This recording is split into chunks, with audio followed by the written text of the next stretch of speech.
الحمد لله وحده والصلاة والسلام على من لا نبي بعده أما بعد فأعوذ بالله من الشيطان الرجيم بسم الله الرحمن الرحيم الرحمن علم القرآن خلق الإنسان علمه البيان الشمس والقمر بحسبان والنجم والشجر يسجدان والسماء رفعها ووضع الميزان ألا تطغوا في الميزان وأقيموا الوزن بالقسط ولا تخسروا الميزان والأرض وضعها للأنام فيها فاكهة والنخل ذات الأكمام والحب ذو العصف والريحان فبأي آلاء ربكما تكذبان صدق اللہ العظیم۔ یہ سورہ رحمان ہے جس میں 78 آیات اور 3 رکوع ہیں۔ اس سورہ مبارکہ میں قرآن کریم کی جو فصاحت و بلاغت ہے وہ اپنے عروج پر ہے۔ اس میں ایک عجیب سی کشش، جاذبیت، حسن و جمال اور رعنائی پائی جاتی ہے۔ اسے سننے والا متاثر ہوئے بغیر نہیں رہتا ہے۔ بے شمار لوگ ہیں جن کے اسلام لانے کا سبب یہی صورت بن گئی۔ سورہ رحمان کو سنا اور وہ ایمان قبول کرنے پر مجبور ہو گئے، اور یہ سلسلہ زمانہ نبوت سے چل رہا ہے، اور حال کے زمانے میں بھی ایسے واقعات پیش آتے رہتے ہیں۔ ایک کافر تھا قیس بن عاصم من قری، نبی اکرم صلی اللہ علیہ وسلم کی خدمت میں حاضر ہوا اور کہنے لگا اتل علی مما انزل علیک، آپ پر جو قرآن نازل ہوا ہے وہ مجھے پڑھ کر سنائیے، کچھ مجھے بھی سنائیے۔ فقرأ علیہ سورۃ الرحمن، نبی اکرم صلی اللہ علیہ وسلم نے اس کے سامنے سورہ رحمان پڑھی۔ فقال اعدھا، اسے مزہ آیا، کہنے لگا پھر سنائیے۔ آپ نے پھر سنایا، تیسری بار کہا اعدھا، پھر سنائیے۔ آپ نے تیسری بار سورت سنائی تو وہ کہہ اٹھا واللہ ان لہ لحلاوہ، اللہ کی قسم اس کے اندر تو بڑی مٹھاس ہے۔ وَإِنَّ عَلَيْهِ لَطَلَاوَةً، اس کے اوپر بڑی رونق ہے۔ وَأَسْفَلَهُ لَمُغْدِقٌ، اس کا نچلا حصہ چشمہ بار ہے۔ وَأَعْلَاهُ مُثْمِرٌ، اور اس کا اوپر والا حصہ ثمر بار ہے۔ وَمَا يَقُولُ هَذَا بَشَرٌ، یہ کسی بشر اور انسان کا کلام نہیں ہو سکتا۔ وَأَنَا أَشْهَدُ أَن لَّا إِلَٰهَ إِلَّا اللَّهُ وَأَنَّكَ رَسُولُ اللَّهُ، اور میں گواہی دیتا ہوں کہ اللہ کے سوا کوئی معبود نہیں اور آپ اللہ کے رسول ہیں۔ نبی اکرم صلی اللہ علیہ وسلم نے یہ سورہ مبارکہ جنات کے سامنے بھی پڑھی۔ حدیث میں آتا ہے کہ ترمذی کی حدیث ہے، حضور اکرم صلی اللہ علیہ وسلم نے صحابہ کرام کے سامنے سورہ رحمان پڑھی، وہ خاموشی سے سنتے رہے، تو آپ نے فرمایا تم تو خاموشی سے سنتے رہے لیکن تم سے بہتر جنات تھے جنہوں نے جواب بھی دیا۔ میں نے جب بھی ان کے سامنے پڑھا فَبِأَيِّ آلَاءِ رَبِّكُمَا تُكَذِّبَانِ، اے جنوں اور انسانوں تم اپنے رب کی کون کون سی نعمت کو جھٹلاؤ گے؟ تو وہ جواب میں کہتے تھے لا بِشَيْءٍ مِّن نِّعَمِكَ رَبَّنَا نُكَذِّبُ، اے ہمارے رب ہم تیری کسی بھی نعمت کو نہیں جھٹلاتے ہیں۔ ایک حدیث میں جو کہ حضرت علی رضی اللہ تعالیٰ عنہ سے منقول ہے، فرمایا کہ لِكُلِّ شَيْءٍ عَرُوسٌ وَعَرُوسُ الْقُرْآنِ سورۃ الرحمن، ہر چیز کی کوئی دلہن ہوتی ہے۔ عروس عربی زبان میں دلہن کو کہتے ہیں۔ ہر چیز کی کوئی زینت ہوتی ہے، اور قرآن کی زینت، قرآن کی دلہن وہ سورہ رحمان ہے۔ حضرت عبداللہ بن مسعود رضی اللہ تعالی عنہ کو مشرکین کے سامنے یہ سورہ پڑھنے کی سعادت حاصل ہوئی تھی۔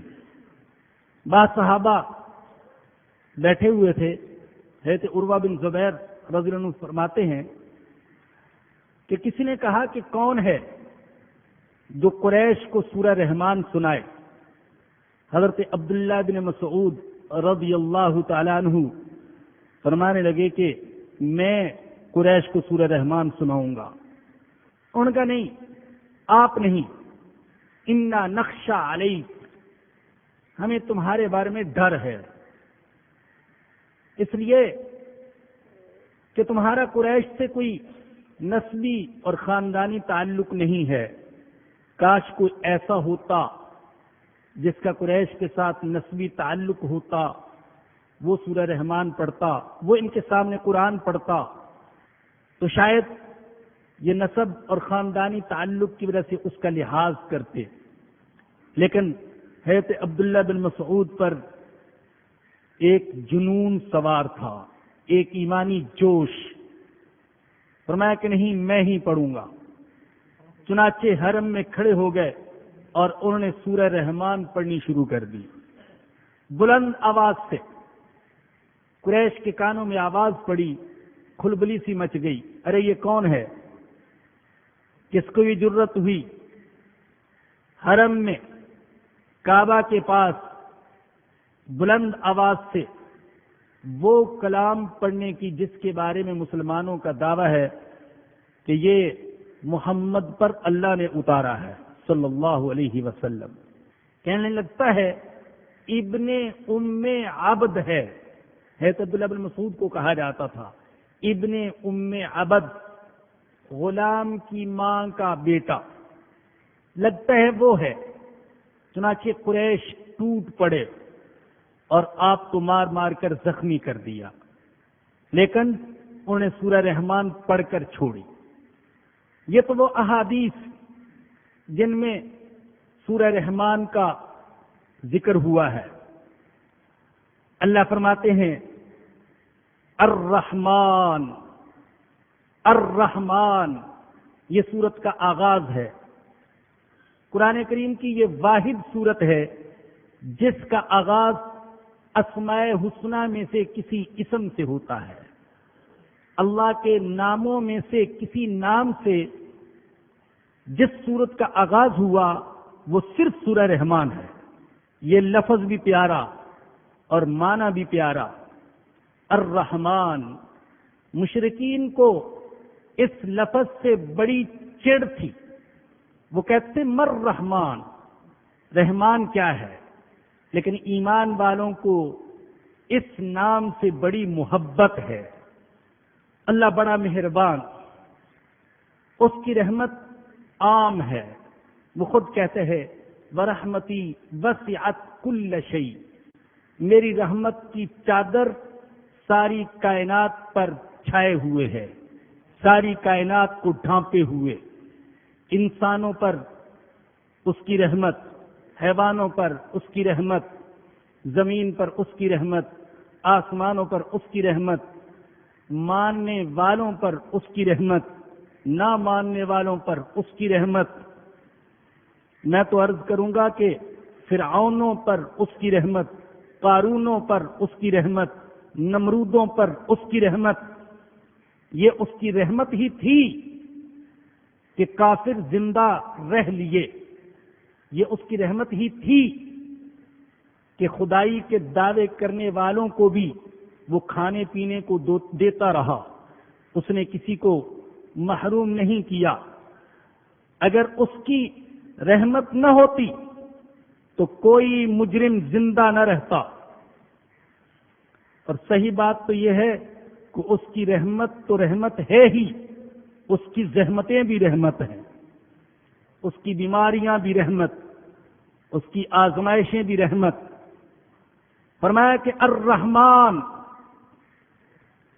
نہایت مہربان، اس لفظ سے ابتدا۔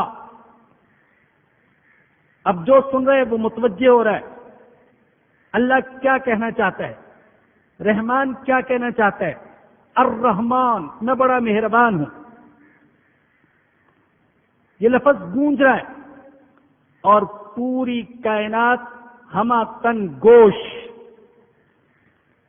جیسے ایک خطیب کسی مجمع میں خطاب کرتا ہے، بیان کرتا ہے، کوئی ایک جملہ، کوئی ایک لفظ بول دیتا ہے اور مجمع متوجہ ہو جاتا ہے سارے کا سارا۔ اور میرے اللہ کا خطاب تو ساری کائنات سے ہے، سارے انسانوں سے ہے، سارے جنوں سے ہے۔ اور جب اللہ نے بولا الرحمن تو ساری کائنات متوجہ ہو گئی اللہ کیا کہنا چاہتے ہیں۔ فرمایا کہ الرحمن علم القرآن۔ لوگوں میں اپنی نعمتیں بیان کرنا چاہتا ہوں، کائنات کا ذکر کرنا چاہتا ہوں۔ اور جب نعمتوں کے ذکر کا آغاز کیا تو اللہ نے سب سے پہلی نعمت جو ذکر کی وہ قرآن کی نعمت ذکر کی۔ الرحمن، میں بڑا مہربان ہوں۔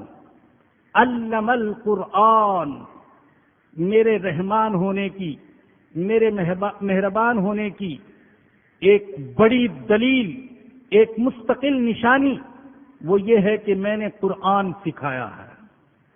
قرآن اللہ کی نعمتوں میں سے سب سے بڑی نعمت، بہت بڑا غنی ہے، بہت بڑا مالدار ہے اور بہت بڑا سعادت مند ہے جسے اللہ نے قرآن کی نعمت عطا کی اور پھر اس نے اس نعمت کی قدر بھی کی۔ اور بہت بڑا بدبخت ہے اور بڑا محروم ہے جو قرآن کی نعمت سے محروم ہے۔ یہ قرآن جامع ہے، قرآن مہیمن ہے، قرآن رحمت ہے، قرآن ہدایت ہے، قرآن شفا ہے، قرآن موعظت ہے، قرآن برکت ہے، قرآن مصدق ہے، قرآن نظر و فکر میں انقلاب لانے والا ہے۔ قرآن نبی اکرم صلی اللہ علیہ وسلم کا سب سے بڑا معجزہ ہے۔ اگر قرآن نہ ہوتا تو شاید آج بھی انسان سورج اور چاند کے سامنے جھکا ہوتا۔ یہ قرآن تھا جس نے انسان کو سورج اور چاند کے سامنے سجدہ کرنے سے روکا، اٹھایا اور کہا کہ تمہیں سورج اور چاند کے سامنے جھکنے کے لیے پیدا نہیں کیا گیا، تمہیں تو سورج اور چاند کو مسخر کرنے کے لیے پیدا کیا گیا ہے۔ وَسَخَّرَ لَكُمُ الشَّمْسَ وَالْقَمَرَ دَائِبَيْنِ وَسَخَّرَ لَكُمُ اللَّيْلَ وَالنَّهَارَ۔ اے اللہ تو نے قرآن کیوں سکھایا؟ اللہ کہتے اس لیے کہ الرحمن، میں بڑا مہربان ہوں۔ خلق الانسان، انسان کو پیدا کیا۔ یہ قرآن نے بتلایا کہ انسان کی حقیقت کیا ہے اور کائنات کی حقیقت کیا ہے۔ انسان ایک خلیے کی صورت میں تھا، ایسا خلیہ جسے خوردبین سے بھی بڑی مشکل سے دیکھا جا سکتا تھا۔ وہ خلیہ جنین میں تبدیل ہوا اور اس جنین میں لاکھوں خلیے پیدا ہو گئے اور پھر ان خلیوں سے اعضاء بنے اور ان اعضاء میں اللہ نے عجیب و غریب صلاحیتیں رکھ دیں، چھونے کی صلاحیت، حرکت کرنے کی صلاحیت، سونگنے کی صلاحیت، چکھنے کی صلاحیت، سننے کی صلاحیت، دیکھنے کی صلاحیت۔ لیکن یہ سب کچھ اسی خلیے سے بنا جو کہ ایک خردبین سے بھی بڑی مشکل سے دکھائی دیتا تھا، اور کس نے بنایا؟ یہ کس نے مراحل طے کیے؟ ثم خلقنا النطفة علقة فخلقنا العلقة مضغة فخلقنا المضغة عظاما فكسونا العظام لحما ثم انشأناه خلقا آخر. کس نے کیا؟ اللہ کہتے ہیں الرحمن. یہ سب کچھ رحمان نے کیا، بن مانگے کیا، مانگا بھی نہیں، اور اس نے یوں بنا دیا. خلق الانسان علمہ البیان. اسے بولنا سکھایا. جب انسان دنیا میں آیا تو حالت یہ تھی کہ یہ بول نہیں سکتا تھا، یہ چل نہیں سکتا تھا. اللہ کہتے ہیں واللہ اخرجکم من بطون امہاتکم لا تعلمون شیئا. اللہ نے تمہیں تمہاری ماؤں کے پیٹوں سے نکالا، تم کچھ بھی نہیں جانتے تھے. وجعل لکم السمع والابصار والافئدہ. تمہارے کان بنا دیے، آنکھیں بنا دی، اور دل بنا دیے. کیوں؟ لعلکم تشکرون، تاکہ تم اللہ کا شکر ادا کرو. اللہ نے بولنا سکھایا. یہ بولنا انسان کا ایک عجوبہ ہے، بلکہ عجائب کا مجموعہ. انسان جو ایک لفظ بولتا ہے، ایک لفظ، یہ جو میں کہہ رہا ہوں نا لفظ، اس لفظ کے بولنے میں زبان استعمال ہوتی ہے، ہونٹ استعمال ہوتے ہیں، چہرہ استعمال ہوتا ہے، دانت استعمال ہوتے ہیں، ہوا کی نالی استعمال ہوتی ہے، حلق حنجرہ استعمال ہوتے، پھیپھڑے استعمال ہوتے. اور پھر ان سب اعضاء کو اللہ نے جوڑ دیا دماغ سے اور پورے اعصابی نظام سے اور عقل سے. اور عقل کیا ہے؟ انسان یہ تو جانتے کہ عقل کیا ہے، لیکن یہ نہیں جانتا کہ عقل کیا ہے. جب یہ کوئی لفظ بولنا چاہتا ہے تو پہلے شعور یہ طے کرتا ہے کہ اس مقصد کے لیے فلاں لفظ بولنا مناسب ہوگا. یہ شعور عقل سے اعضاء کی طرف منتقل ہوتا ہے، لیکن کیسے منتقل ہوتا ہے ہم نہیں جانتے. دماغ اعصاب کو حکم دیتے اس لفظ کا تلفظ کرو، پھر پھیپھڑے ہوا پھینکتے ہیں ہوا کی نالی کی طرف. ہوا کی نالی ہوا پھینکتی ہے حنجرہ کی طرف، حلق کی طرف. پھر حنجرہ میں، حلق میں جو تاروں کا نظام ہے ان میں آواز پیدا ہوتی ہے. یہ آواز حلق میں پیدا ہوتی ہے. پھر جیسے عقل چاہتی ہے ویسے آواز نکلتی ہے. عقل چاہتی ہے آواز آہستہ ہونی چاہیے، آواز آہستہ ہوتی ہے. عقل چاہتی ہے آواز بلند ہونی چاہیے، بلند ہو جاتی ہے. عقل چاہتی ہے آواز نرم ہونی چاہیے، آواز نرم ہو جاتی ہے. عقل چاہتی ہے آواز سخت ہونی چاہیے، کرخت ہونی چاہیے، آواز سخت ہو جاتی ہے. نہ بٹن گھمانے کی ضرورت، نہ آواز کو اونچا نیچا کرنے کے لیے کسی عضو کو چھوڑنے کی ضرورت. ایک عجیب سا نظام ہے جو خود بخود کام کر رہا ہے. اور یہ تو صرف ایک لفظ کی ادائیگی ہو گئی.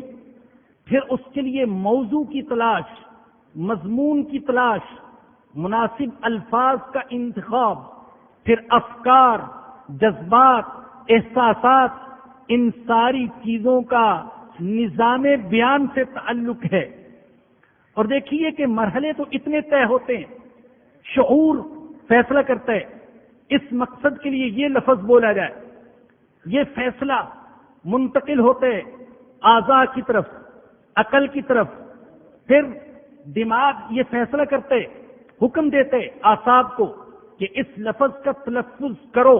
پھر پھیپھڑے، پھر ہوائی نالی، پھر حلق، پھر دانت، پھر زبان، پھر جبڑے، پھر چہرہ، یہ سب کچھ استعمال ہوتے اور سیکنڈ کے نامعلوم کتنے حصے میں یہ سب کچھ ہو جاتا ہے اور انسان بولتا چلا جاتا ہے. یہ بولنے کی قدرت کس نے دی؟ یہ قوت گویائی کس نے دی؟ اللہ کہتے ہیں الرحمن، میں جو مہربان ہوں میں نے قوت گویائی عطا کی. اور اے انسانوں، اس دنیا میں نے لاکھوں کروڑوں جاندار پیدا کیے، بولتے تو وہ بھی ہیں اپنی اپنی بولیاں اور ایک دوسرے کو اپنے جذبات سمجھا لیتے ہوں گے، لیکن جس طریقے سے ما فی الضمیر کا اظہار انسان کر سکتے ہیں، اس طریقے سے اس کائنات کی کوئی مخلوق اپنے جذبات کا اظہار نہیں کر سکتی. لیکن حیرت کی بات یہ ہے اور شرم کی بات یہ ہے کہ جس اللہ نے اس کو قوت گویائی عطا کی، یہ بیان سکھایا، بولنا سکھایا، تو اس زبان سے سب کچھ بولتے ہیں لیکن اسی اللہ کا نام نہیں بولتا. سب کچھ پڑھتا ہے لیکن قرآن نہیں پڑھتا. اور اللہ نے یہاں انسان کے پیدا کرنے کا ذکر بعد میں کیا، اس کو بولنا سکھانے کا ذکر بعد میں کیا اور قرآن کی تعلیم کا ذکر پہلے کیا. میرا تو دل کہتے ہیں اللہ یہ کہنا چاہتے ہیں، اے میرے بندے، میں نے تمہیں پیدا کیا اس لیے تاکہ تم قرآن پڑھو، اور میں نے تمہیں بولنا سکھایا تاکہ تم قرآن پڑھو. جو قرآن نہیں پڑھتا وہ حقیقت میں مردے کی طرح ہے، اور جو قرآن نہیں پڑھتا وہ گونگا ہے اگرچہ اس کی زبان بہت کچھ بولتی ہو. فرمایا کہ علمہ البیان، اس نے بولنا سکھایا. 3 نعمتیں. چوتھی نعمت الشمس والقمر بحسبان، سورج اور چاند مقرر حساب سے چل رہے ہیں. یہ سورج اور چاند اللہ کے طے کیے ہوئے، اللہ کے بنائے ہوئے حساب سے چل رہے ہیں. یہ دونوں کوئی سب سے بڑے ستارے اور سب سے بڑے کرے نہیں ہیں. فضائے کائنات میں کروڑوں ستارے ہیں، لیکن سورج اور چاند کا ہماری زمین سے اور ہماری زندگی سے گہرا تعلق. یہ زندگی سورج کی حرارت کی محتاج اور روشنی کی محتاج، اور سمندر کے مد و جزر میں چاند کا دخل، لیکن اللہ نے ان دونوں کو ایک حساب سے رکھا. سورج اور چاند کا ایک خاص حجم بنایا، ان کا ایک خاص مدار بنایا، گردش اور رفتار متعین فرمائی، اور زمین سے سورج اور چاند کا ایک خاص فاصلہ رکھا. سورج زمین سے 5,92,000 میل دور ہے. اگر اس سے تھوڑا سا نیچے آ جائے تو یہ زمین جل کر کوئلہ ہو جائے، اگر تھوڑا سا اوپر چلا جائے تو یہ ساری کی ساری زمین برف کا گولا بن جائے. یہ چاند ایک حد تک ہے، اگر ذرا نیچے آ جائے سمندروں میں طوفان برپا ہو جائے، اگر اوپر چلا جائے زمین تباہ ہو جائے. اللہ کہتا ہے کس نے کیا یہ حساب؟ کس نے مقرر کیا؟ ان کی رفتار، ان کے لیے گردش، ان کے لیے مدار، اور زمین سے ان کے فاصلے کس نے بنائے؟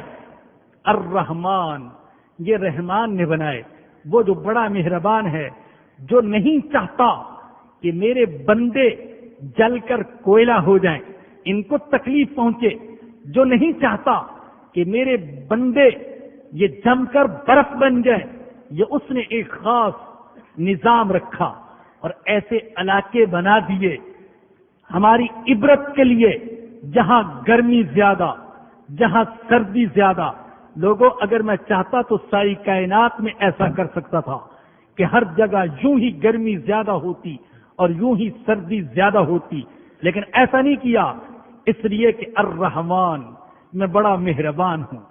اور پھر جب اس نے دیکھا کہ انسان کمزور ہے، جوں جوں زمانہ آگے بڑھتا جاتا ہے انسان کا ضعف اور کمزوری نمایاں ہوتی جاتی ہے، اس نے انسان کی آسائش کے لیے طرح طرح کے سامان پیدا فرما دیے، یہ پنکھے بنا دیے، یہ ایئر کنڈیشن بنوا دیے انسان سے، انسان کی سہولت کے لیے، اس لیے کہ وہ الرحمن ہے۔ الشمس والقمر بحسبان، سورج اور چاند مقرر حساب سے چل رہے ہیں، والنجم والشجر یسجدان، اور ستارے اور درخت اس کے سامنے سجدہ کر رہے ہیں۔ نجم بوٹیوں کو بھی کہتے ہیں اور نجم ستارے کو بھی کہتے ہیں۔ میں نے ستارے کا معنی کیا، والنجم اور ستارے، والشجر اور درخت اللہ کے سامنے سجدہ کر رہے۔ اللہ بتانا یہ چاہتے ہیں کہ اوپر کا سارا نظام وہ بھی میرے تابع ہے اور نیچے کا سارا نظام وہ بھی میرے تابع ہے۔ ویسے غلام اور بندہ اپنے آقا کی اطاعت نہیں کرتا جیسے زمین و آسمان، سورج اور چاند اور ستارے اور درخت اپنے پیدا کرنے والے کی اطاعت کرتے ہیں۔ اللہ کہتے ہیں میں نے زمین و آسمان کو پیدا کیا اور میں نے ان سے کہا ائتیا طوعا او کرہا، آؤ، دونوں آؤ، چاہے خوشی سے آؤ یا ناخوشی سے آؤ۔ قالتا اتینا طائعین، دونوں کہنے لگے ہمارے خالق ناخوشی کی بات کیسے، ہم دونوں تو خوشی سے آتے ہیں، جیسے تو بلاتا ہے ویسے آئیں گے، جیسے تو کہے گا ویسے کریں گے۔ آسمان نے کہا جب تو کہے گا، جتنا کہے گا، جہاں کہے گا برسوں گا، اور جب کہے گا رک جا تو رک جاؤں گا۔ زمین نے کہا اللہ میں بھی تیرے حکم کی تابع، اس کائنات کا ذرہ ذرہ اللہ کے سامنے سجدہ ریز۔ اللہ فرماتے ہیں والنجم والشجر یسجدان، ستارے اور درخت سب اس کے سامنے سجدہ کر رہے اور اس کائنات کا ذرہ ذرہ اللہ کی تسبیح کر رہے اور اس کی حمد و ثنا کر رہے۔ اللہ کہتے ہیں الم تری ان اللہ یسبح لہ من فی السماوات والارض والطیر الصافات، ارے انسان تمہیں نظر نہیں آتا، اندھے ہو گئے ہو کیا دیکھتے نہیں کہ آسمانوں میں جتنی مخلوق ہے اور زمین میں جتنی مخلوق یہ ساری کی ساری اللہ کی تسبیح کر رہی ہے۔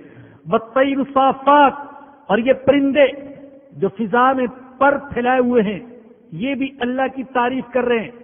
اور مت سمجھ انسان کہ صرف میں نماز پڑھتا ہوں اور میں تسبیح کرتا ہوں اور اگر میں نماز نہیں پڑھوں گا تو کوئی نماز پڑھنے والا نہیں رہے گا، میں تسبیح نہیں کروں گا تو کوئی تسبیح کرنے والا نہیں رہے گا۔ نہیں، یہ تیری بھول ہے، تیری غلطی ہے۔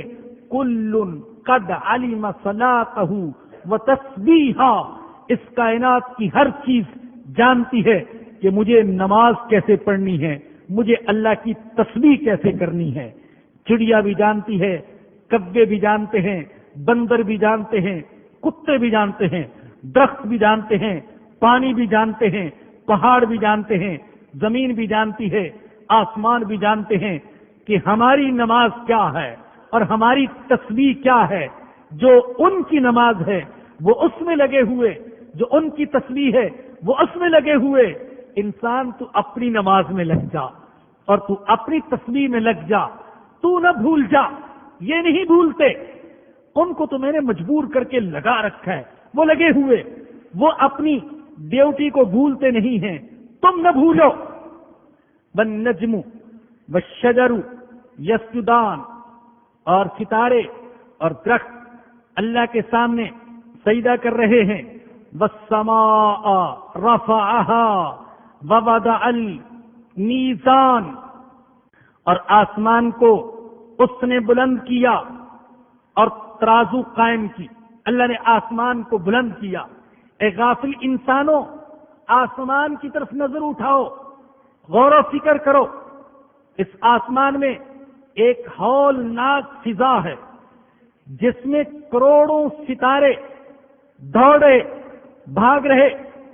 ان کی رفتار بڑی تیز، لیکن ان میں تصادم نہیں ہوتا، اس لیے کہ اللہ نے ان کے اندر ایک فطری میزان تجویز کی ہے، وہ اپنی حدود سے تجاوز نہیں کرتے، لہذا تصادم نہیں ہوتا، ٹکراؤ۔ اللہ نے آسمانوں میں ایک فطری میزان تجویز کی ہے، یوں ہی ووضع المیزان، اس نے اس زمین میں بھی حق کی، عدل کی میزان رکھی ہے۔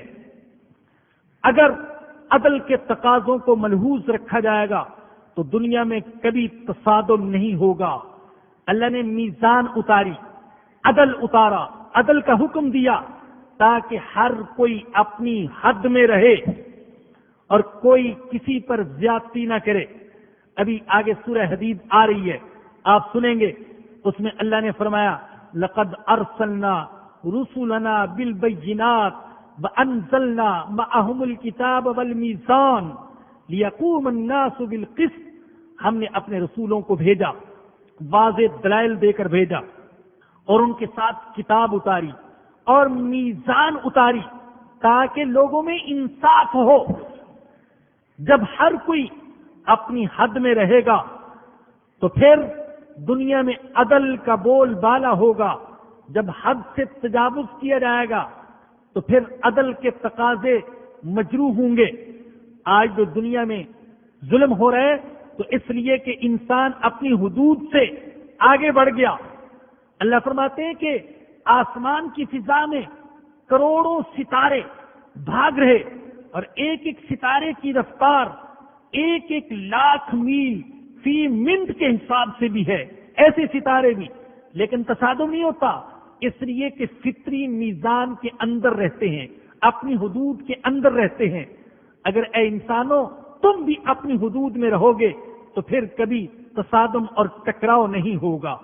والسماء رفعها، اللہ نے آسمان کو بلند کیا، ووضع المیزان، اور ترازو قائم کی، اللہ تطغوا فی المیزان، اور حکم دیا کہ ترازو میں ڈنڈی نہ مارو، عدل کے تقاضوں کو مجروح نہ کرو، ظلم نہ کرو، وَأَقِيمُوا الْوَزْنَ بِالْقِسْطِ، اور انصاف کے ساتھ ٹھیک ٹھیک تولو، وَلَا تُخْسِرُوا الْمِيزَانَ، اور تول کم مت کرو۔ اس آیت کا مطلب یہ نہیں ہے کہ صرف ترازو کا تولنے والا ترازو کو درست رکھے، اس میں ہر شخص کو حکم ہے کہ وہ عدل کے احکام کو ملحوظ رکھے، ظلم نہ کرے، زیادتی نہ کرے۔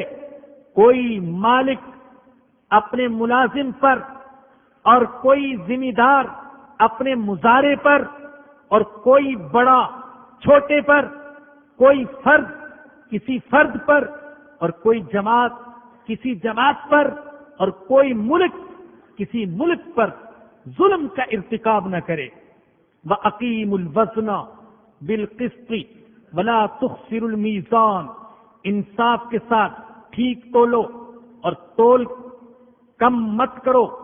وَالْأَرْضَ وَضَعَهَا لِلْأَنَامِ، اور اسی نے خلقت کے لیے زمین بچھائی ہے۔ یہ زمین اللہ نے بچھائی، رحمان نے بچھائی، کیونکہ انسان اس زمین پر بڑے سکون سے اور بڑے قرار سے رہتا ہے، اس لیے اسے زمین پر رہنے میں کوئی تعجب محسوس نہیں ہوتا۔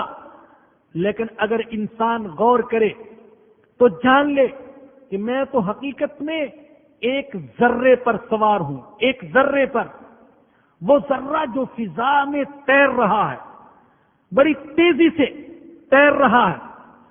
یہ زمین خود اپنے ارد گرد 1,000 میل فی گھنٹہ کی رفتار سے دوڑ رہی ہے، اور یہ زمین سورج کے گرد 60,000 میل فی گھنٹہ کی رفتار سے دوڑ رہی ہے، اور انسان کو کوئی ہچکولا نہیں لگتا، کبھی گرتا نہیں ہے، کوئی تکلیف نہیں ہوتی۔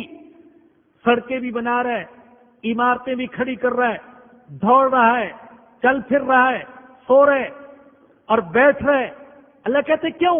وَالْأَرْضَ وَضَعَهَا لِلْأَنَامِ، اس لیے کہ میں جو رحمان ہوں، میں نے اس ذرے کو اس طریقے سے بچھایا ہے کہ میرے بندے کو کوئی تکلیف نہ ہو۔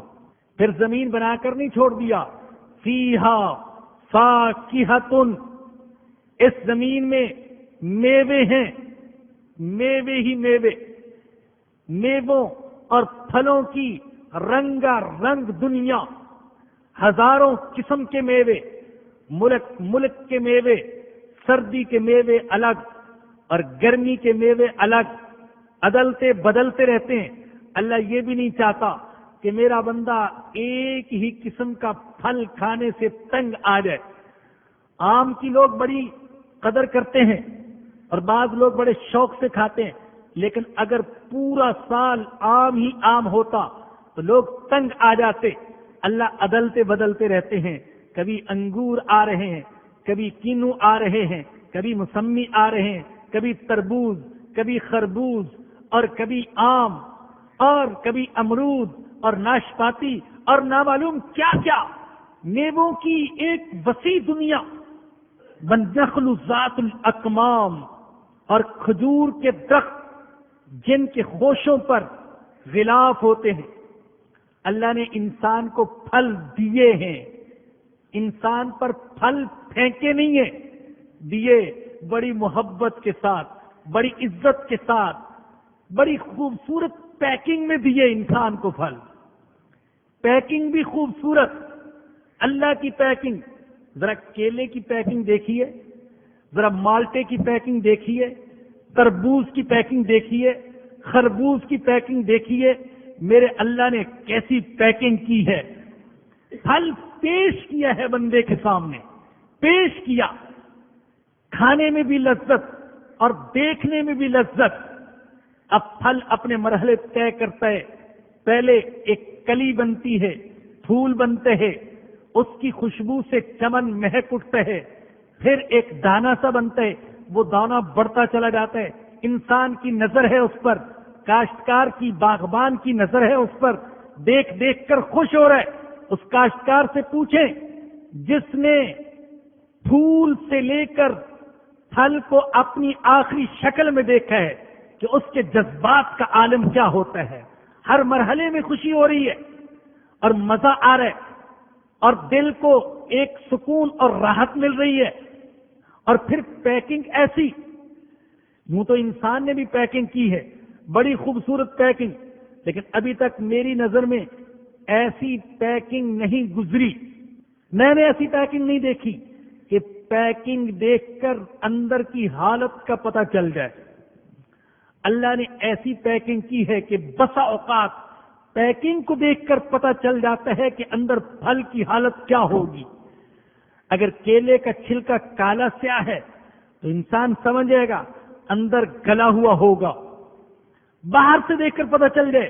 عام طور پر تو اللہ نے ایسا بنایا، فرمایا کہ والنخل ذات الاکمام، اور کھجور کے درخت جن کے خوشوں پر غلاف ہوتے ہیں، بہت بلندی پر پھل، پہلے اس پر غلاف اور اس غلاف سے نکلتا ہے وہ پھل، پھر کھجور سامنے آ جاتی ہے، اور چونکہ اس کو اس کے چھلکے کے ساتھ کھایا جاتا ہے۔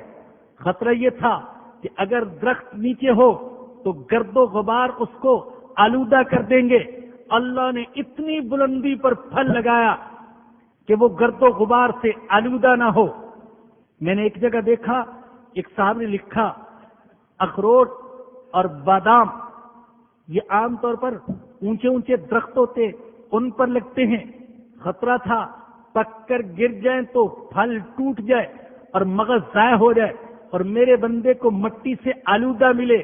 اللہ نے ان کا چھلکا مضبوط بنا دیا، اور پھر ضرورت تھی کہ انسان بادام، اخروٹ، ان چیزوں کو سال بھر رکھے، تو اللہ نے ایسی پیکنگ کر دی کہ سال بھر اگر مغز اندر رہے تو خراب نہیں ہوتا ہے۔ اللہ کہتا ہے میں نے کیا، کیوں کیا اللہ کہتے ہیں اس لیے کہ میں الرحمن ہوں، مجھ پر کسی کا احسان نہیں، میں چونکہ مہربان ہوں۔ الرحمن صرف وہ ہے جو صرف احسان کا بدلہ نہیں دیتا، رحمان تو وہ ہے جو بغیر احسان کے بھی احسان کیے جاتا ہے، بلکہ ظلم کرنے والوں، زیادتی کرنے والوں پر بھی احسان کیے جاتا ہے۔ اس لیے رحمان صرف وہی ہے، اسی کا نام ہے، اور کوئی نہیں۔ فیہا فاکہۃ والنخل ذات الاکمام، اس میں میوے اور مختلف قسم کے پھل اور کھجور کے درخت جن کے خوشوں پر غلاف ہوتے ہیں، والحب ذو العصف والریحان، اور اناج جس کے ساتھ بس ہوتا ہے، اناج پیدا کیا، اور اناج کو بھی اللہ نے پیکنگ میں پیدا کیا۔ گندم کو دیکھیں اور چنے کو دیکھیں، اللہ نے پیک پیدا کیا۔ حضرت یوسف علیہ السلام نے تو اپنی قوم کو مشورہ دیا تھا، دیکھو جو 7 سالوں میں بہت گندم پیدا ہوگی تو اس گندم کو خوشوں کے اندر ہی رہنے دینا، جب خوشوں کے اندر رہے گی تو اس کو دیمک اور کیڑا نہیں لگے گا۔ یہ علاج بتلایا تھا، اللہ نے یوں پیدا کیا اسے۔ آج کے انسان نے تو دواؤں اور کیمیکل کے ذریعے سے دیمک کو اور کیڑوں مکوڑوں کو ختم کیا، لیکن بسا اوقات اس سے گندم کی کوالٹی متاثر ہو جاتی ہے، لیکن اللہ نے اس کی جو پیکنگ کا نظام کیا اور کیڑے مکوڑوں سے حفاظت کا انتظام کیا، کیڑے مکوڑے بھی نہیں لگتے اور کوالٹی بھی متاثر نہیں ہوتی۔ اور پھر پیکنگ ایسی کی کہ دانا انسان کے کام آ رہا ہے اور بھوسا حیوان کے کام آ رہا ہے۔ حیوان وہی بھوسا کھا رہا ہے اور دودھ دے رہا ہے، وہی بھوسا کھا رہا ہے اور انسان کی بار برداری کا کام دے رہا ہے، سواری کا کام دے رہا ہے، بھوسا کھا رہا ہے۔ اللہ اکبر! ارے اللہ کو اپنے بندے سے کتنی محبت ہے، اللہ کو انسان سے کتنی محبت ہے، ارے کتنا پیار کرنے والا ہے خدا کی قسم اللہ، اور کتنی پیار کی ناقدری کرنے والا ہے انسان۔ اللہ کہتے ہیں والحب ذو العصف، اور اناج پیدا کیا جس کے ساتھ بس ہوتا ہے، والریحان، اور خوشبودار پھول پیدا کیے۔ اللہ اکبر! پھولوں کی اپنی ایک دنیا ہے، رنگا رنگ پھول۔ یقیناً دنیا میں لاکھوں قسم کے پھول ہوں گے، لاکھوں قسم کے پھول۔ یہ سب کس لیے ہے؟ حیوان کو تو پھولوں سے کوئی دلچسپی نہیں ہے، اسے تو کوئی مزہ نہیں ہے، لذت محسوس ہوتی ہے انسان کو۔ اللہ اس بندے کو خوش کرنا چاہتے ہیں۔ یاد رکھو، اللہ یہ نہیں چاہتے میرا بندہ خوبصورتی کو نہ دیکھے، پھولوں کو نہ دیکھے، خوشبو کو نہ سونگے، اچھی چیزیں نہ کھائے۔ اللہ نے تو پیدا ہی بندے کے لیے کیا ہے۔ اللہ تو احسان جتلا رہا ہے، یہ پھل میں نے پیدا کیے، یہ کھجوریں پیدا کی۔ عرب تو کھجور ہی سے آگاہ تھے، کھجور کا خاص طور پر ذکر کیا، لیکن فاکہۃ کہہ کر دنیا بھر کے پھلوں کا ذکر کر دیا۔ اور پھر غلہ پیدا کیا بس والا، اور پھول پیدا کیے طرح طرح کے پھول، کہیں کلی کی چٹک ہے اور کہیں گلاب کی مہک ہے۔ ایک گلاب ہی کو دیکھیں تو کتنی قسم کے گلاب، سفید گلاب، سرخ گلاب اور پیلا گلاب اور نامعلوم کیسے کیسے رنگا رنگ قسم کے گلاب اور پھول اور خوشبو دینے والے، اور صرف آنکھوں کو تراوت بخشنے والے، وہ بھی اللہ کہتے میں نے پیدا کیے۔ کس لیے؟ یہ سب کس لیے پیدا کیا؟ اللہ کہتے اس لیے کہ میں رحمان ہوں۔ اللہ نے یہ ساری نعمتیں ذکر فرمائی۔ سب سے پہلے قرآن کی تعلیم کی نعمت، پھر انسان کی تخلیق کی نعمت، پھر قوت گویائی کی نعمت، پھر سورج اور چاند کے ایک حساب سے چلنے کی نعمت، پھر ستاروں اور درختوں کے سجدہ کرنے کی نعمت، پھر آسمان کی بلندی کی نعمت، پھر ترازو کے رکھنے کی نعمت، پھر زمین کو بچھانے کی نعمت، پھر پھلوں کی نعمت، اور پھر کھجور کی نعمت، پھر اناج کی نعمت، اور پھر پھولوں کی اور خوشبوؤں کی نعمت۔ اور اتنی نعمتیں ذکر کرنے کے بعد پھر سوال کیا فَبِأَيِّ آلَاءِ رَبِّكُمَا تُكَذِّبَانِ، اپنے پروردگار کی کون کون سی نعمت کو جھٹلاؤ گے؟ کون کون سی نعمت؟ ارے کوئی ایک نعمت ہو تو اس کو جھٹلا دو، 10 نعمتیں ہوں، 100 نعمتیں، اور جہاں نعمتوں کا حال یہ ہو کہ اللہ کہتے وَإِن تَعُدُّوا نِعْمَتَ اللَّهِ لَا تُحْصُوهَا، اگر تم اللہ کی نعمتوں کو شمار کرنا چاہو تو شمار نہیں کر سکتے۔ جب شمار ہی نہیں کر سکتا تو شکر کیسے ادا کر سکتا ہے؟ میرے رب کی عزت اور جلال کی قسم، میں یہاں قرآن سامنے رکھ کر کہہ رہا ہوں، میرا اللہ میرے دل کا حال جانتا ہے۔ میں تو اس بات کا اعتراف کرتا ہوں اللہ کے سامنے، اللہ میں شکر نہیں ادا کر سکتا، مجھے معاف کر دینا۔ تیری نعمتیں اتنی ہیں، اتنا نواز دیا یا رب کہ میں شکر نہیں ادا کر سکتا، معاف کر دینا۔ اللہ کوشش کرتا ہوں، لیکن کیا میں اور کیا میری کوشش، کیا پدی اور کیا پدی کا شوربہ، اللہ نہیں شکر ادا ہو سکتا، اللہ معاف کر دینا۔ شکر ادا کرنے کی کوشش کرتے رہیں گے لیکن اللہ نہیں ادا ہو سکتا۔ کیسے ادا ہوگا؟ تو نے سب سے پہلے تو اتنی بڑی نعمت ذکر کر دی، علم القرآن، قرآن کی نعمت۔ اگر کوئی نعمت نہ ہوتی، صرف ایک نعمت قرآن کی نعمت ہوتی تو اس کا شکر ادا نہیں ہو سکتا تھا، اور اللہ نے تو اس کے علاوہ بھی بے شمار نعمتیں عطا فرمائی۔ فَبِأَيِّ آلَاءِ رَبِّكُمَا تُكَذِّبَانِ خَلَقَ الْإِنسَانَ مِنْ صَلْصَالٍ كَالْفَخَّارِ، اللہ نے انسان کو پیدا کیا، رحمان نے پیدا کیا انسان کو ٹھیکرے کی طرح، کھنکھناتی مٹی سے بنایا۔ اللہ نے کہیں فرمایا کہ من تراب، مٹی سے، کہیں من طین لازب، چپکنے والی مٹی سے، اور کہیں من صلصال کالفخار۔ ہو سکتا ہے انسان ان مختلف مرحلوں سے گزرا۔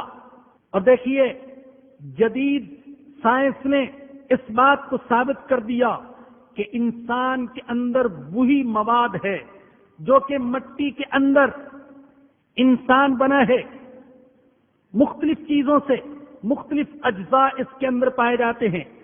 وہ اجزاء جو انسان میں، وہ سارے کے سارے اجزاء مٹی میں بھی، انسان میں کاربن، آکسیجن، ہائیڈروجن، گندک، کیلشیم، انسان میں کلورائڈ، تانبا، زنک اور نامعلوم کیا کیا چیزیں، اور جو کچھ یہ انسان کے اندر ہے یہ سب کچھ مٹی کے اندر ہے۔ ہو سکتا ہے قرآن کی وہی مراد ہو جو سائنسدان کہہ رہے ہیں، لیکن ضروری نہیں ہے۔ ہو سکتا ہے قرآن کوئی ایسی بات کہہ رہا ہو جہاں تک ابھی تک ان سائنسدانوں کی عقل نہیں پہنچی ہے۔ سائنسدان تو ابھی بچے ہیں قرآن کے سامنے بچے، ڈاکٹر بچے، حکیم بچے، پروفیسر بچے اور مولوی بچے، علماء بچے، قرآن کے سامنے تو بچے ہیں سارے۔ ابھی شاید قرآن کے سارے حقائق کی نقاب کشائی ہو ہی نہیں سکی۔ ہو سکتے قرآن کوئی ایسی بات کہہ رہا ہو جہاں تک انسان کی عقل ابھی تک نہیں پہنچی۔ بہرحال فرمایا انسان کو پیدا کیا ٹھیکرے کی طرح کھنکھناتی مٹی سے، وخلق الجان من مارج من نار، اور جنات کو پیدا کیا آگ کے شعلے سے۔ اب اس کی حقیقت کیا ہے میں نہیں جانتا، آپ نہیں جانتے، لیکن الحمدللہ ہم مانتے ہیں، ہمارا ایمان ہے قرآن جو کہہ رہے سچ کہہ رہا ہے۔ قرآن نے آج تک کوئی قرآن کی ایسی بات نہیں جو جھوٹی ثابت کی جا سکی ہو۔ زمانہ قرآن کے انکشافات کی تصدیق کر رہے، سائنس تصدیق کر رہی اور جدید علوم تصدیق کر رہے۔ آج یہ بات کسی کی سمجھ میں نہیں آتی، کل سمجھ میں آ جائے گی، لیکن ہمارا ایمان کہ ہمارے اللہ کی یہ کتاب سچ کہہ رہی ہے۔ اللہ نے جنات کو آگ کے شعلے سے پیدا کیا۔ فَبِأَيِّ آلَاءِ رَبِّكُمَا تُكَذِّبَانِ، ارے تم اپنے رب کی کون کون سی نعمت کو جھٹلاؤ گے؟ یہ مٹی سے بنا ہوا کھلونا، یہ ٹھیکرے کی طرح کھنکھناتی سے بنا ہوا یہ بت، یہ انسان، یہ چھوٹا سا کھلونا، یہ مٹی سے بنا، لیکن اس نے محدث بنا دیا، حافظ بنا دیا، قاری بنا دیا، تاجر بنا دیا، اس کو دکاندار بنا دیا، اس کو چلتا پھرتا دوڑتا بھاگتا سوچتا بولتا انسان بنا دیا۔ فَبِأَيِّ آلَاءِ رَبِّكُمَا تُكَذِّبَانِ، تم اپنے رب کی کون کون سی نعمت کو جھٹلاؤ گے؟ رب المشرقین ورب المغربین، وہ دونوں مشرقوں کا رب اور وہ دونوں مغربوں کا رب۔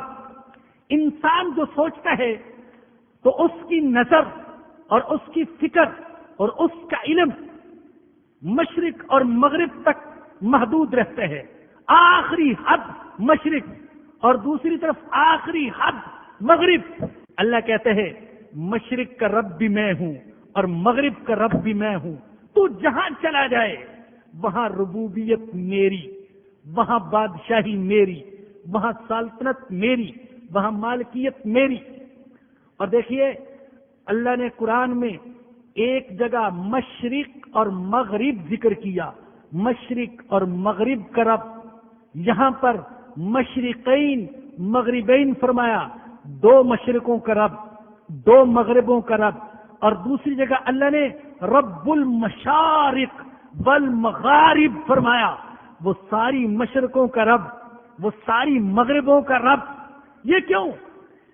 بعض لوگ جن کی عقل محدود تھی، معلومات محدود تھی، وہ یہ سمجھتے تھے کہ ایک تو سورج کے طلوع ہونے کی جگہ ہے وہ مشرق ہے، اور دوسری سورج کے غروب ہونے کی جگہ ہے وہ مغرب ہے۔ ان کا خیال یہ تھا ایک مشرق ہے ایک مغرب ہے۔ اللہ نے یہ بھی ذکر کر دیا رب المشرق والمغرب۔ بعض کے علم نے کچھ اور ترقی کی، انہوں نے کہا سردیوں میں سورج اور جگہ سے طلوع ہوتے اور گرمیوں میں اور جگہ سے طلوع، سردیوں میں اور جگہ غروب اور گرمیوں میں اور جگہ غروب۔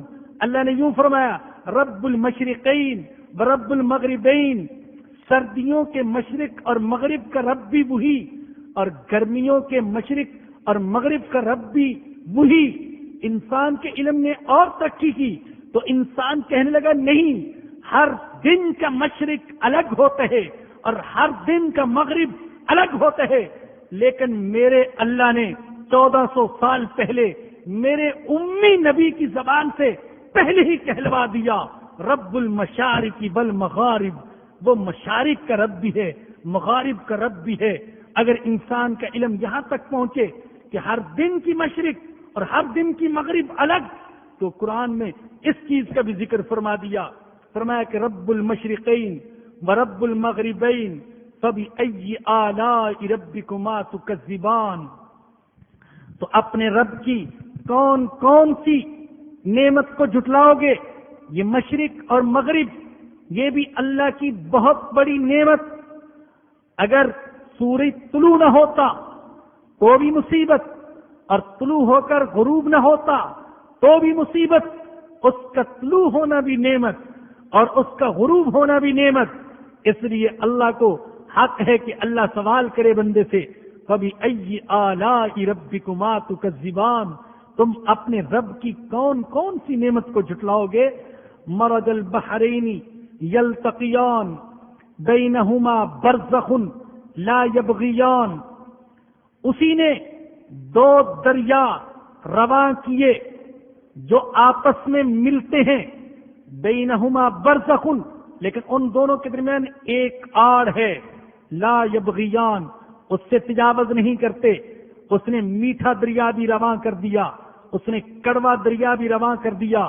میٹھا دریا جس سے انسان اپنی پیاس بجھاتا ہے، کڑوا دریا یہ سمندر جو اس زمین کے 3 حصے ہے، ایک حصہ زمین اور 3 حصے سمندر، کڑوا پانی، انتہائی تلخ پانی، لیکن اللہ نے نظام ایسا بنایا کہ وہ کڑوا پانی اللہ کے نظام کے تحت انسان کو میٹھا پانی سپلائی کر رہا ہے۔ اسی سمندر پر سورج چمکتا ہے، دھوپ پڑتی ہے، بخارات اٹھتے ہیں، بادل بنتے ہیں، اور اللہ کے بنائے ہوئے نظام کے تحت وہ کھاری پانی میٹھا بن جاتا ہے، بارش برستی ہے اور انسان کو پینے کے لیے ملتا ہے اور کھیتی باڑی کے لیے وہ پانی ملتا ہے۔ بینہما برزخ، اور ان کے درمیان ایک رکاوٹ اللہ نے رکھ دی، وہ ایک دوسرے سے تجاوز نہیں کرتے۔ اگر سمندر کا پانی دریا میں مل جاتا تو زندگی محال ہو جاتی۔ پھر اوپر ہی نہیں، زمین کے نیچے کڑوے پانی کے بھی سوتے اور میٹھے پانی کے بھی سوتے اور چشمے، لیکن دونوں آپس میں نہیں ملتے۔ اگر مل جاتے تو انسان پیاسا مر جاتا۔ اللہ کہتے کس نے کیا؟ میں نے کیا۔ کیوں کیا؟ اس لیے کہ اللہ رحمان ہے۔ فَبِأَيِّ آلَاءِ رَبِّكُمَا تُكَذِّبَانِ، تو تم اپنے رب کی کون کون سی نعمت کو جھٹلاؤ گے؟ وآخر دعوانا الحمد للہ رب العالمین۔ الحمد للہ رب العالمین والصلاة والسلام على سید الانبیاء والمرسلین۔ ربنا ظلمنا انفسنا وإن لم تغفر لنا وترحمنا لنكونن من الخاسرین۔ یا رحمان، یا رحیم، یا تواب، یا ستار، یا غفار، یا عفو، ہم اپنے گناہوں پر نادم اور شرمندہ ہیں، ہمیں معاف فرما دے۔ اے اللہ ہمیں معاف فرما دے۔ اے اللہ ہم تیری نعمتوں کا شکر ادا نہ کر سکے، ہمیں معاف فرما دے۔ اللہ تیری نعمتیں بے بہا، اللہ تو نے بہت نعمتیں عطا فرما دی۔ ہم سر کے بالوں سے لے کر پیروں کے ناخن تک تیری نعمتوں میں ڈوبے ہوئے، زندگی کی پہلی سانس سے لے کر زندگی کی آخری سانس تک تیری نعمتیں ہی نعمتیں، بلکہ ہمارے دنیا میں آنے سے پہلے تیری نعمتیں، ہمارے دنیا سے جانے کے بعد تیری نعمتیں۔ اللہ تیری نعمتیں بے انتہا، ہم شکر ادا نہیں کر سکتے، اللہ معاف فرما دینا۔ اللہ ہمیں شکر کرنے والے بندے بنا دے، اللہ شکر کرنے والا دل عطا فرما دے، شکر کرنے والی زبان عطا فرما دے۔ اللہ شکوہ شکایت سے اجتناب کی توفیق عطا فرما دے۔ اللہ ہمیں شکر کرنے والا بنا دے۔ اللہ رزق کی نعمت پر تیرا بے انتہا شکر، اللہ لباس کی نعمت پر تیرا شکر، اللہ مکان کی نعمت پر تیرا شکر، اللہ اہل و عیال کی نعمت پر تیرا شکر، اللہ امن و سکون کی نعمت پر تیرا شکر، اللہ گناہوں پر پردہ ڈالنے کی نعمت پر تیرا شکر، اللہ عزت دینے پر تیرا شکر، اللہ ایمان کی نعمت پر تیرا شکر، اللہ قرآن کی نعمت پر تیرا شکر، اللہ تیرے نبی اور کائنات کے سردار حضرت محمد الرسول اللہ صلی اللہ علیہ وسلم کی غلامی کی نعمت پر تیرا شکر۔ اللہ ہمارے ناقص سے شکر کو قبول فرما لے، اللہ ہمیں شکر کرنے والے بنا دے۔ اللہ موت تک، زندگی کی آخری سانس تک اللہ تیرا شکر ادا کرنے کی توفیق عطا فرما دے۔ اللہ تو ان بندوں میں سے بنا دے جن کے بارے میں تو نے فرمایا کہ وَقَلِيلٌ مِّنْ عِبَادِيَ الشَّكُورُ، میرے بندوں میں سے شکر کرنے والے تھوڑے ہیں۔ اللہ ہمیں تھوڑوں میں سے بنا دے، اللہ ہمیں شکر ادا کرنے کی توفیق عطا فرما۔ اللہ تو کرم فرما، اللہ رحم فرما، اللہ معاف فرما، اللہ ایمان کی حقیقت نصیب فرما، ایمان کی حلاوت نصیب فرما۔ اللہ قرآن کریم کو ہمارے دلوں کی بہار بنا دے، آنکھوں کا نور بنا دے، ہمارے غموں اور پریشانیوں کا علاج بنا دے۔ اللہ یہ ٹوٹی پھوٹی سی زبان اور یہ دل اور یہ دماغ اور یہ زندگی قرآن کی خدمت اور اشاعت کے لیے قبول فرما لے۔ اللہ اپنے فضل و کرم سے قبول فرما لے۔ اللہ تو کھوٹوں کو بھی قبول کرتے ہے، اس لیے کہ تو رحمان ہے۔ یا رحمان، یا رحمان، یا رحمان، یا رحیم، ہمیں قبول فرما لے، ہمارے اعمال کو قبول فرما لے۔ اللہ اس قابل نہیں کہ تیری بارگاہ میں پیش کر سکے، مگر تو رحمان ہے، گناہوں کو نیکیوں میں بدلنے والا۔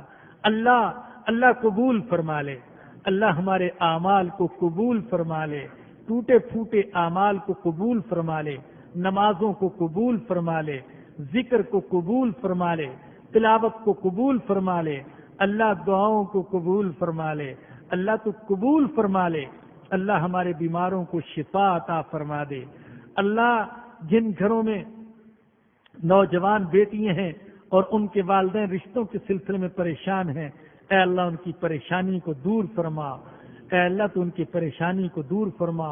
اللہ ہمارے مرحومین کی مغفرت فرما، ان کے گناہوں کو معاف فرما، نیکیوں کو قبول فرما۔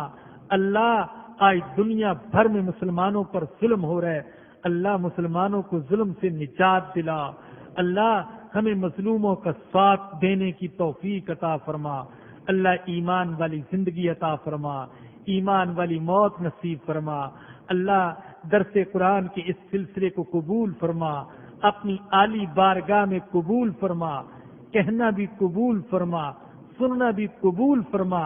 اللہ جو سننے کے لیے آتے ہیں ان کے دلوں کو بدل دے، دماغوں کو بدل دے، نظروں کو بدل دے، کانوں کو بدل دے، اللہ زندگیوں کو بدل دے، اولادوں کو بدل دے، مردوں کو بدل دے، اللہ عورتوں کو بدل دے، اللہ طرز زندگی بدل دے، اللہ تیرے نبی والی طرز زندگی اختیار کرنے کی توفیق عطا فرما دے۔